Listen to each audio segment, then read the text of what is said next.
যাদের পাইলসের সমস্যা আছে, এত কষ্ট, না উঠতে পারেন, না বসতে পারেন, না ঘুমাতে পারেন, না খেতে পারেন, কিভাবে পাইলস ঠিক করবেন? খুবই সাধারণভাবেই পাইলস ঠিক করতে পারবেন। তো প্রথমে যেটা করবেন, মাছ, মাংস, ডিম এগুলো খাবেন না, স্পাইসি ফুড খাবেন না।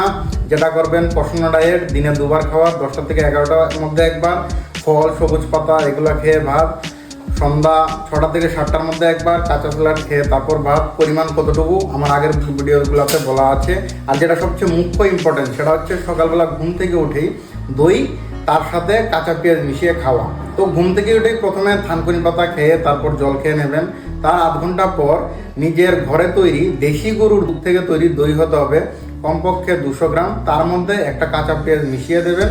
দই এবং কাঁচা পেঁয়াজ মিশানোটা প্রথম 7 দিন খাবেন দিনে একবার, তারপর 21 দিন দিনে 2 বার। তার সাথে প্রসন্ন ডায়েট, দিনে 2 বার খাওয়া দাওয়া।